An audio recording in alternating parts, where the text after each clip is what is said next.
warahmatullahi wabarakatuh. Alhamdulillahi rabbil alamin. Nahmaduhu wa nasta'inuhu wa nastaghfiruh wa nu'minu bihi wa natawakkalu alaihi. Allahumma salli wa sallim ala sayyidina Rasulillah sallallahu alaihi wa ala alihi wa ashabihi ajma'in. Qala Allah Ta'ala a'udzu billahi minasyaitonir rajim. Bismillahirrahmanirrahim. Qul in kuntum tuhibbunallaha fattabi'uni yuhibbukumullah wa yaghfir lakum dhunubakum wallahu ghafurur rahim. Wa qala an-nabiyyu sallallahu alaihi wasallam, taraktu fikum amrayni lan tadillu in tamassaktum bihima, kitabullah wa sunnatu rasulih. Sadaqallahul azim, atau kama qala an-nabiyyu sallallahu alaihi wasallam. Hadirin sidang jemaah yang dimuliakan Allah Subhanahu wa taala, marilah kita sama-sama tingkatkan kesyukuran kepada Allah Subhanahu wa taala. Marilah kita sama-sama menjaga daripada lisan kita supaya sentiasa basahkan dengan mengingati Allah Subhanahu wa taala. Kalau kita terperasan yang kita ada terlalai seketika, maka segera kita membasahi semula lidah kita dengan mengingati Allah Subhanahu wa taala. Dan juga Allah Subhanahu wa taala sangat-sangat suka dengan seseorang hamba yang sentiasa redha, bersabar dengan ujian yang hakikatnya ditentukan, yang ditetapkan oleh Allah SWT. InsyaAllah hari ini kuliah tazkirah sebelum Jumaat ni, kita sama-sama mentadabbur sebuah hadis yang saya akan bawakan. Simple hadis ni, tapi kata Nabi, sesiapa yang mendapati 4 perkara berada dalam diri dia, kalau belum, kita sama-sama usaha. Kesan dia apa? Kata Nabi, siapa yang mendapati 4 perkara di dalam diri dia, maka dia telah mendapat kebaikan di dunia dan di akhirat. Juga dia akan selamat di dunia dan di akhirat. Dia terpelihara di dunia dan di akhirat. Dia akan berjaya di dunia dan di akhirat. Jadi banyak nasihat, tapi kalau hari ini kita pegang sungguh-sungguh 4 perkara yang Nabi nasihat ni, insya-Allah bahagialah kita dunia, pasti akhirat. Selamatlah kita kat dunia juga di akhirat. Dan pasti kita akan berbahagia di dunia juga berbahagia di akhirat dengan nasihat yang Nabi sallallahu alaihi wasallam sabdakan di dalam hadis. Yang pertama kata Nabi, 4 perkara yang berada dalam diri seseorang mendapat kebaikan, bahagialah dia di dunia dan di akhirat. Pertama apa tuan-tuan? Pertama, Nabi kata adalah seseorang yang sentiasa basahkan lidah dia dengan mengingati Allah. Tuan-tuan, sebenarnya perkara ni bukan begitu sukar. Tak sukar pun, tak begitu susah pun. Cuma perlukan hadir, perlukan kita tahu kelebihan dia, perlu kita sentiasa muhasabah, sehingga sebenarnya kita akan cakap dalam diri kita bahawa memang kita memang kena sentiasa basahkan lidah saya dengan mengingati Allah. Dan ganjarannya Allah Ta'ala kata berbahagia, selamat, berjaya dunia dan akhirat. Jadi sentiasa basahkan lidah kita dengan mengingati Allah. Kan? Kalau hari ni khusus hari Jumaat, Nabi kata perbanyakkan selawat. Innallaha wa malaikatahu yusalluna 'alan nabi. Dalam Quran Allah Ta'ala kata sesungguhnya Allah dan para malaikat berselawat ke atas Nabi. Kalau untuk kita bukan malaikat. Jadi ayat pertama tu macam tak perlu untuk kita, sebagai penyata bahawa perlulah kita. Ayat sebab tu, ya ayyuhallazina amanu, wahai orang-orang yang beriman. Baru kita. Sebelum tu Allah Ta'ala kata innallaha wa malaikatahu, sesungguhnya Allah dan para malaikatnya yusalluna 'alan nabi, salat atas Nabi. Ini satu penyata untuk kita. Jadi apa tanggungjawab kita dengan ayat tu? Allah Ta'ala datangkan, ya ayyuhallazina amanu, wahai orang-orang yang beriman. Tentang kalau kita jadi orang beriman, masuk ayat ni. Kalau belum jadi, jadi. Kalau jadi orang beriman, masuk dalam ayat ni, insya-Allah berjaya dunia akhirat. Ya ayyuhallazina amanu sallu alaihi wa sallimu taslima. Wahai orang beriman, selawatlah ke atas Nabi dengan selawat dan kesejahteraan ke atasnya. Jadi tadi kita kata dalam hadis tadi Nabi kata pertama dia mengingat, basahkan lidah dia dengan mengingati Allah. Tapi kalau dalam selawat ni tuan-tuan, komplit dua perkara kita dapat. Allahumma salli ala Sayyidina Muhammad. Sebut Allah dulu. Jadi dalam selawat ni termasuk mengingati Allah dan termasuk mengingati kepada baginda Nabi sallallahu alaihi wasallam. Padahal dalam hadis tadi mengingati Allah. Selawat ni adalah komplit, kata para ulama. Bahkan kalau seseorang tu dia tak ada zikir lain, contoh dia tak ada zikir lain, ataupun dia sibuk dengan zikir selawat saja tanpa dengan zikir-zikir yang lain, contoh, kata para ulama, itu bukan memadai, itu dah duduk paling tempat yang begitu tinggi dah. Cuma kadang-kadang kita ni perlukan pelbagai nyanyian, makanan yang berbeza-beza. Kerana umumnya manusia ni akan rasa bersifat jemu, kan? Motor ada dua, jam ada dua, cincin semua ada dua lah. Perempuan rice cooker ada dua, pemakan roti ada dua.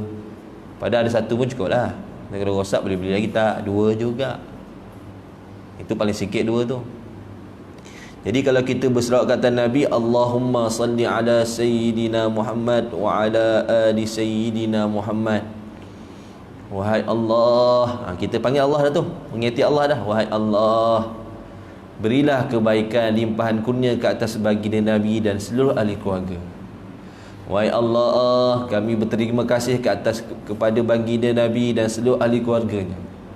Wahai Allah, kasihanilah, peliharalah, lindungilah Nabi Muhammad dan seluruh ahli keluarganya. Jadi antara maksud hadir selawat tu.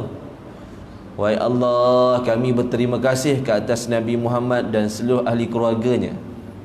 Ini tuan-tuan, macam itulah ihtisab di dalam hati maksud daripada selawat tu. Kalau kita tengok pengorbanan Nabi tak termampu untuk dibalasi, dan kita berselawat adalah perintah Allah. Subhanallah, basah lidah dengan mengingati Allah.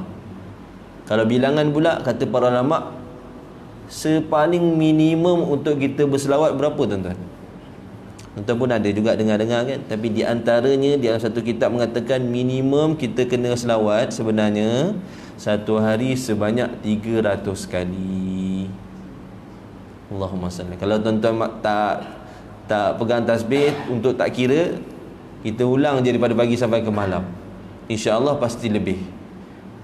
Kan kalau kita hitung 310 minit, tapi kalau masa lain kita lalai, rugi juga. Tapi lebih baiklah buat daripada tak buat 300 tu. Tapi kalau contoh kita malas tu, tapi kita baca sebanyak yang kita buat, supaya kita pun tak berasa berpada dengan 300. Dan sepanjang hari kita cuba, kalau kita teringat ataupun teringat tu selawat, maka kita selawat Allahumma salli ala sayyidina Muhammad. Kan hadis tadi kata apa? Yang dapat 4 perkara ni bahagia dunia akhirat, cemerlang dunia akhirat, selamat dunia akhirat. Pertama, lidah yang basah mengingati Allah, khusus hari Jumaat. Afdal juga di antara zikrullah adalah selawat Allahumma salli ala sayyidina Muhammad wa ala ali sayyidina Muhammad. Yang kedua apa tuan-tuan? Dapat perkara ni, 4 perkara yang ada dalam diri saya dan tuan-tuan, kata Nabi, dia ni bahagia, selamat, berjaya dunia akhirat. Mula-mula zikir, tuan-tuan pun senang nak ingat. Kalau terlupa 4 perkara tu, kena letak kat mulut dah saya basah dengan zikrullah.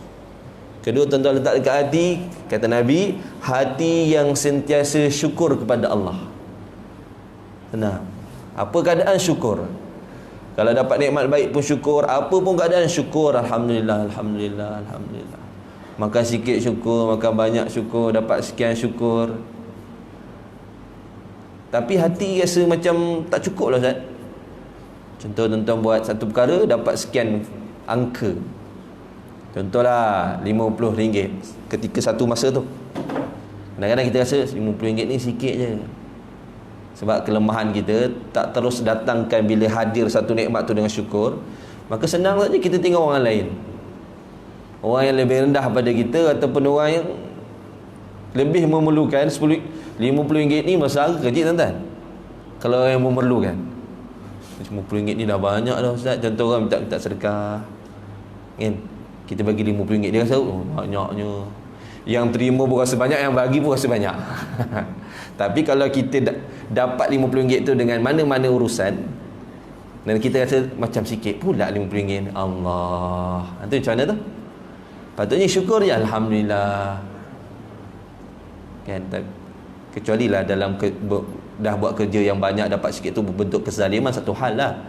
Tapi yang dimulakan Allah SWT, sepatutnya kata hadis ni, dia hati sentiasa bersyukur. Dan kalau kita tengok af'al Allah, perbuatan Allah, datang dapat tentu dapat 50 ke 10 ke 30 tu, hakikatnya yang mendatangkan kepada kita siapa tuan-tuan? Allah. Sebenarnya Allah yang nak bagi aku sekian ni. Kadang-kadang kita buat sikit dapat banyak pula. Waktu tu tak, sepatutnya kena lebih ingat Allah lah. Terima kasih Allah, Alhamdulillah. Tak, sepatutnya macam tu. Bila kita, hati kita rosak ataupun iman kita lemah, kita banyak terima kasih pada orang yang beri tu pula. Kita teringat je dia. Syukur pada, terima kasih pada orang tu betul, tapi menafikan daripada selain pada Allah, sebabkan ni hak Allah, Allah yang beri pada kita. Jadi sebenarnya saya nak bagi tahu pada kita semua, apa yang kita dapat, sikit maupun banyak, buruk maupun baik, apa pun kita syukur pada Allah. Kita redha dan kita syukur. Orang yang redha dengan ketetapan buruk dan sebagainya, itu juga di antara orang yang syukur. Sebab kata para ulama, akan ada 1000 hikmah daripada musibah yang seseorang tu terima.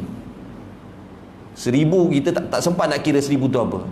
Contoh berlaku banjir, berlaku tumbang pokok dan sebagainya, apa pula tuan-tuan berlaku pada diri saya tuan-tuan, kata para ulama, ketahuilah ada 1000 kebaikan hikmah daripada musibah tu. Kalau Allah Ta'ala listkan sesuatu tu, kita akan kata baguslah tumbang ni, lebih bagus tumbang daripada tumbang. Tapi kita punya belum dapat lagi maqam macam tu, kita akan resah, keluh kesah. Tak, Alhamdulillah, adalah hikmah yang Allah nak bagi kebaikan pada saya. Allah nak ampunkan dosa saya. Kat akhirat bagi tahu, dengan semua musibah tu Allah ampun dosa. Nanti kat akhirat kita akan cakap, lebih baik kalau semua hidup kita terima musibah. Kat akhirat pun nak cakap, janganlah macam tu. Sekarang ni kita sabar dengan musibah dia Allah ampun dosa, angkat bala. Dengan ujian kita redha, kita ngadu pada Allah, Allah Ta'ala angkat ujian. Kat akhirat nanti dari riwayat ada satu orang ataupun dari riwayat kata satu kumpulan tu, dia akan cakap pada Allah, wahai Allah, kalau boleh dekat atas muka bumi dulu tak ada satu doa saya pun yang makbul. Kat sana nak cakap lah, kat sini kalau boleh makbul lah ya Allah, semua doa saya makbul lah.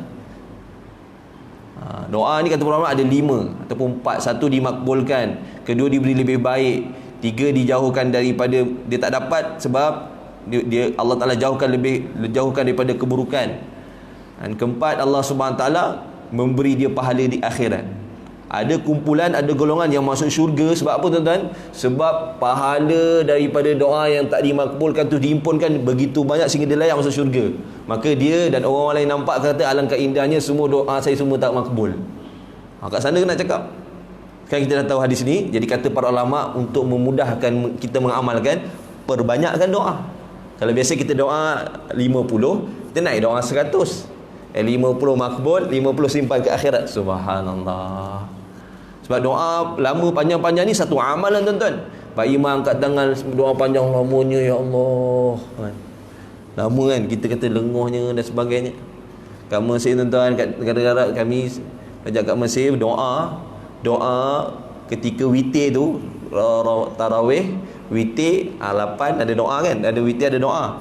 Doa tu saja berapa lama tuan-tuan? 1 jam. Berdiri dan angkat tangan. Ya lenguh turun naik 1 jam. Tengok jam, okey.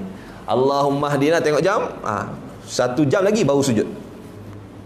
Subhanallah. Macam tu. Kan? Pun ada amalan tu. Juga di antara amalan malam ni ada 4 juga. Tuan-tuan nak tahu tak? Tuan-tuan semua dah tahu. Di antara saya kabarkan lagi, malam ni ada 4 amalan, kata ulama, yang diringkaskan untuk kita beramal. 1, solat yang panjang-panjang. Dari riwayat Nabi semayang 5 juzuk ataupun lebih 2 jam. Pilih salah satu. Untuk berdiri tu 5 juzuk ataupun lebih 2 jam. Pilih salah satu. Baca qul Allah tak apa, tapi 2 jam. Umumnya Nabi buat lebih. 1, solat yang panjang-panjang. Kedua, baca Quran yang panjang-panjang. Macam Quran lama ni masa dia. Nabi beritahu orang Ansar, aku tahu mana suara mereka, kerana mereka ni mengaji di malam-malam hari. Lepas tu apa? Zikir yang panjang-panjang. Zikir, Nabi pernah zikir ya Hayyu ya Qayyum daripada malam sampai subuh. Yang keempat, doa yang panjang-panjang. Kalau ada 1 jam, 15 minit solat, 15 minit baca Quran, 15 minit zikir, 15 minit doa, 15 minit doa. Tuan-tuan, saya banyak hajat kan, sebut hajat-hajat tu 15 minit, tengok jam. Nanti dilatih sehingga berlama-lama mengadu pada Allah. Sehingga kata para ulama kata kalau nak mengumpat, nak geram dengan seorang pun boleh di dalam doa mengadu pada Allah. Ya Allah, jiran saya ni macam-macam, hina saya, fitnah saya dah buat baik dia, ada macam-macam kat dia. Ya Allah, maafkan saya, kuatkan hati saya, maafkan dia. Waktu tu ngadu. Jangan orang datang belakang rakam pula kan. Jangan macam tu. Ini masanya boleh mengumpat kata para ulama, tapi depan Allah. 4 amalan malam boleh dipanjang-panjangkan. Ulang balik hari tadi, pertama mulut yang sentiasa zikrullah. Jangan kadang bila kita terleka, ya Allah, aku perlu ingat kau ni. Yang kedua apa dia? Hati yang sentiasa bersyukur. Apa perkara hati syukur pada Allah. Ni ada hikmah, ribuan hikmah kata para ulama daripada ujian untuk saya ketika ini. Ini sabarlah, syukur ada. Kalau kita susun tu, kita akan syukur, alhamdulillah ini alhamdulillah. Tapi tak susun. Yang ketiga apa tuan-tuan? Kata Nabi, orang yang dia ni sentiasa menahan sabar ketika ditimpa ujian. Apa keadaan kita sabar? Apa keadaan dia sabar? Sabar ni ada tahap ustaz. Kata para ulama sebenarnya sabar ni tak ada tahap. Tapi kita yang cakap sabar ni ada tahap. Yang keempat apa dia? Kata Nabi, kalian dapat apa? Dapat isteri yang menjaga maruah diri, harta dan suami. Jadi untuk dapat ni bukan terus-terus dapat. Dia bermula daripada seseorang ayah yang baik akan melahirkan anak perempuan yang baik. Seorang suami yang baik ataupun dia berusaha menjadi baik, maka isteri dia akan pelan-pelan akan ikut. Tuan-tuan buatlah, tak percaya cakap saya. Tuan-tuan hari-hari semayang, lama-lama tuan-tuan akan nampak juga dia semayang kalau tak semayang lah. Hari-hari tuan-tuan buat semayang qabliyah, dia pun mungkin tak pernah buat qabliyah, lama-lama dia akan buat. Hari-hari tuan-tuan baca Quran. Seminggu tuan-tuan baca Quran kat rumah. Contoh kalau masa saya tak baca Quran kat rumah, hari yang ke-8 pasti dia akan buka Quran baca. Umurnya macam itulah. Jadi untuk menghasilkan pasangan yang soleh ni, kata para ulama adalah bermula pada diri kita. Seorang ayah pada anak, seorang suami kepada isteri. Ini punca kata para ulama, rosaknya wanita atau rosaknya dunia ni kerana rosaknya wanita. Rosaknya wanita kerana rosaknya orang lelaki. Ar-rijalu qawwamuna 'alan nisa. Jadi 4 perkara tadi adalah hadis Nabi tadi. Nabi kata dapat 4 perkara ni dapat kebahagiaan dunia dan di akhirat. Tuan-tuan simpan dalam ingatan, dalam sanubari, dan kita sama-sama usahakan sentiasa mengingati Allah SWT. Apa pun keadaan, tuan-tuan tengah naik kereta, tuan-tuan ada 10 perancangan, diam, susun. Sebelum sampai 10 perancangan tu selesai masalah. Ni aku buat macam ni. Mengingati perkara dalam keadaan buat urusan lain. Orang beriman buatlah urusan apa pun sentiasa bersama dan mengingati Allah. Tengah main bola gol, alhamdulillah, teringat Allah, sujud dan sebagainya. Ingat pada sentiasa mengingati Allah. Terlalai sejak perlu ingat Allah. Kedua, syukur. Sentiasa apa keadaan? Syukur, alhamdulillah. Walaupun belum tu dapat ujian, belum terus nak syukur, tapi ingat sebenarnya aku perlu syukur. Latih sehingga murtah, tenang. Orang mesti kata tenang, hati akan tenang, redha akan tenang. Badan apabila dia ujian, sabar. Di belakang ujian tu ribuan kebaikan Allah nak beri. Yang keempat, untuk lahirkan anak yang baik, perempuan maupun pasangan yang baik, bermula pada diri saya dan tuan-tuan. Boleh insya-Allah tuan-tuan yang baik pada Allah, maaf pada kelemahan saya. Mungkin Nazim ajakkan akan buat pengumuman. Nanti kita bagi tumpuan dalam khutbah dengan penuh perhatian. Niatkan kita dapat kebaikan. Kita niat, ya Allah bagi aku 1-2 mutiara setiap kali khutbah aku dengar. Nanti Allah Ta'ala akan bagi 1-2 pun cukup daripada setengah jam terdengar. Kita bawa balik bekalan untuk kehidupan baki kehidupan kita. Dan akhiri majlis kita dengan tasbih kafarah dan suratul asri. Subhanakallahumma bihamdika asyhadu an la ilaha illa anta astaghfiruka wa atubu ilaik. Bismillahirrahmanirrahim. Wal 'asri innal insana fi khusr illa alladhina amanu wa 'amilus solihat wa tawassaw bil haqqi wa tawassaw bis sabr. Assalamualaikum warahmatullahi wabarakatuh.